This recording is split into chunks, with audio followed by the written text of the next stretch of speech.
Hay una ley silenciosa en el universo, tan antigua como la Tierra misma, que dicta el destino de los hombres con una precisión matemática. Mientras uno siembra sudor y cosecha abundancia, el otro siembra excusas y cosecha miseria. A veces miramos al cielo preguntando por qué la vida es tan injusta, por qué a unos les sobra el pan y a otros les falta el aliento, pero la respuesta no está en las estrellas, está en las manos. Hoy te traigo una historia de dos hermanos de sangre pero extraños en espíritu, uno que aprendió la sabiduría de lo pequeño y otro que se creyó demasiado grande para trabajar. Este relato no es solo un cuento, es un espejo donde verás reflejadas tus propias decisiones. Si quieres entender por qué la fortuna sonríe a quien madruga y le da la espalda a quien duerme, quédate hasta el final. Y si estás listo para cambiar tu cosecha, suscríbete al canal ahora mismo, porque aquí sembramos las semillas del éxito.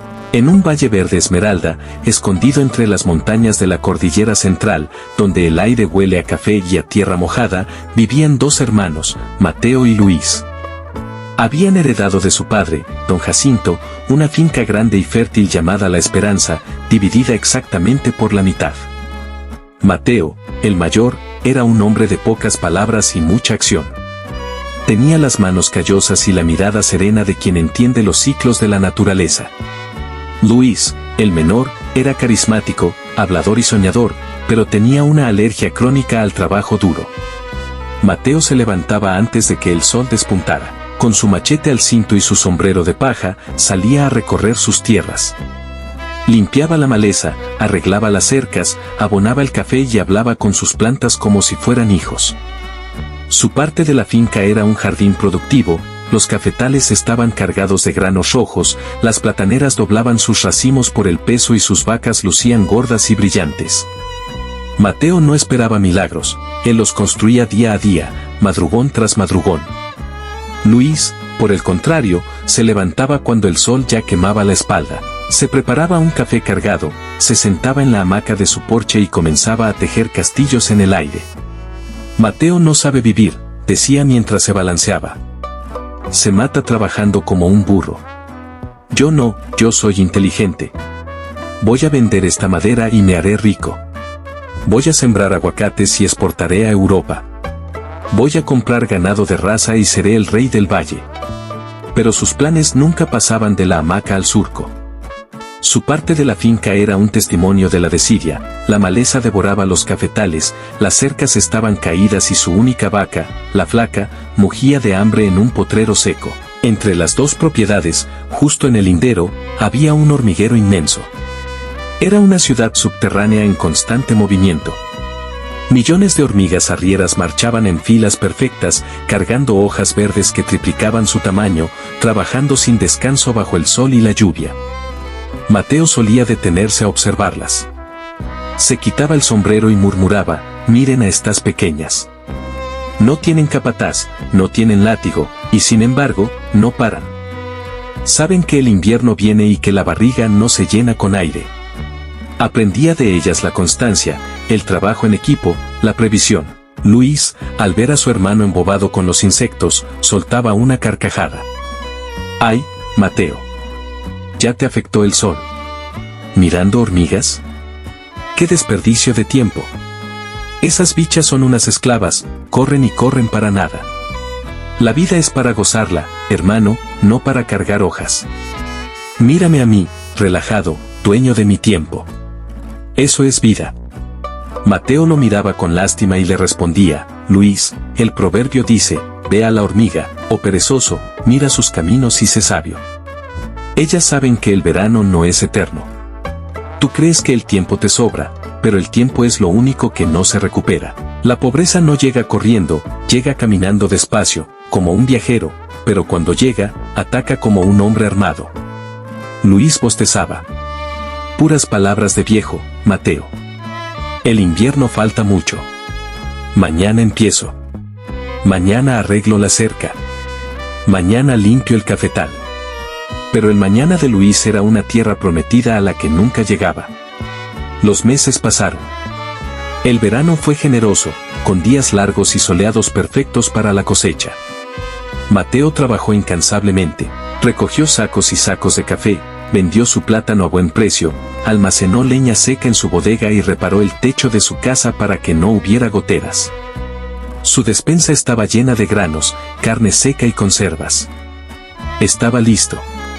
Luis, en cambio, dejó que el café se cayera de las ramas y se pudriera en el suelo porque hacía mucho calor para recolectar.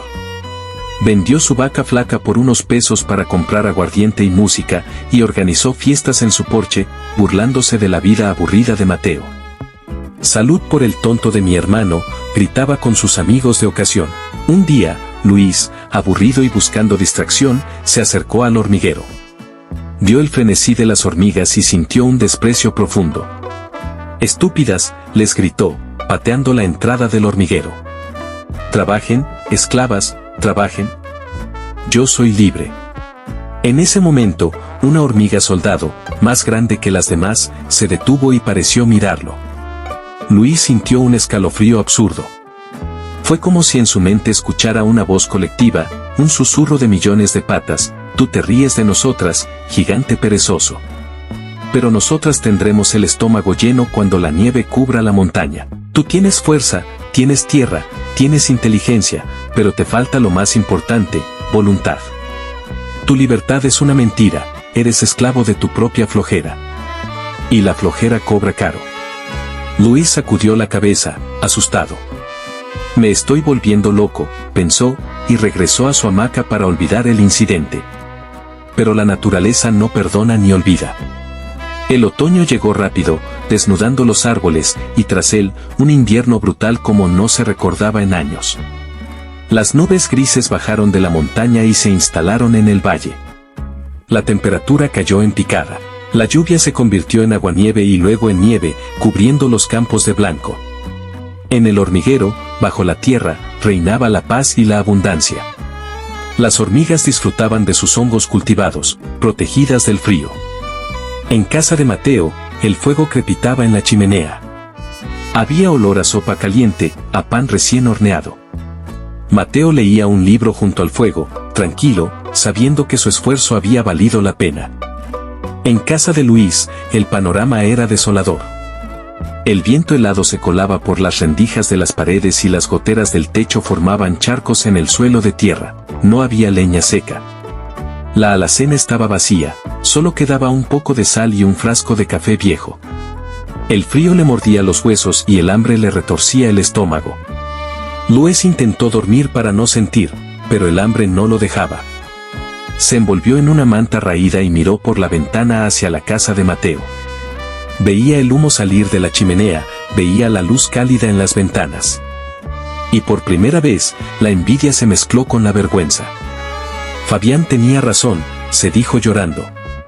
Las hormigas tenían razón. Me creí el rey del mundo y soy el mendigo de mi propio reino. Desperdicié el sol y ahora la nieve me está matando. Aguantó 2 días. Al tercero, cuando sentía que iba a morir congelado, Luis tragó su orgullo.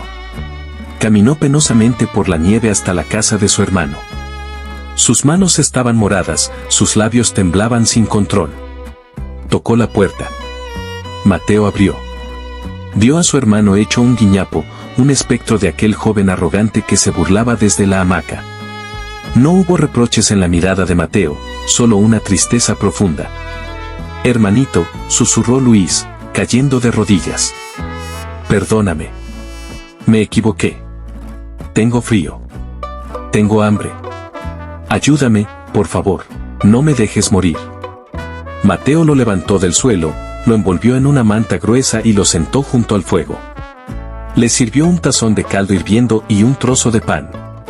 Luis comió con la desesperación de un náufrago, llorando sobre el plato. «Mateo», dijo entre sollozos, «soy un inútil. Perdí todo. La finca se la comió el monte, la casa se cae a pedazos. No tengo nada. Tenías razón, la pereza es una maldición». Mateo se sentó frente a él y lo miró a los ojos. «Luis, escúchame bien. No te voy a dar sermones porque el hambre ya te dio el mejor sermón de tu vida, pero quiero que entiendas algo, la pobreza no es falta de dinero, es falta de carácter. El dinero va y viene, pero la disciplina se queda. Tú sembraste pereza y cosechaste esto. El invierno no tiene la culpa es tuya. Lo sé, hermano, lo sé, gimió Luis. ¿Qué voy a hacer? ¿Ya es tarde para mí? Nunca es tarde mientras haya vida, respondió Mateo con firmeza. Pero esto no es gratis. Te daré techo y comida este invierno, pero no serás un invitado, serás un trabajador. Te levantarás a mi hora, comerás lo que yo coma y trabajarás en lo que yo te diga. Vas a aprender a respetar el trabajo, Luis. Vas a aprender a ser una hormiga antes de volver a ser un hombre. Luis asintió, humilde. Haré lo que digas, hermano. Te lo juro. Y así fue. Durante ese largo invierno, Luis aprendió el valor del esfuerzo. Mateo no le tuvo lástima, lo puso a desgranar maíz, a reparar herramientas, a limpiar el establo. Luis sudó, le salieron ampollas, le dolió la espalda, pero cada noche, al sentarse frente al fuego con el deber cumplido, sentía una satisfacción que nunca había sentido en su hamaca. Cuando llegó la primavera y la nieve se derritió, Luis era otro hombre. Sus manos ya no eran suaves, tenían callos. Su mirada ya no era soñadora y vacía, era firme. Mateo lo llevó al lindero de su finca, frente al hormiguero que ya estaba en plena actividad. Mira, Luis, le dijo. Ellas ya empezaron. ¿Y tú? Luis miró a las hormigas con respeto. Yo también empiezo hoy, hermano. Regresó a su finca en ruinas. No se sentó a llorar.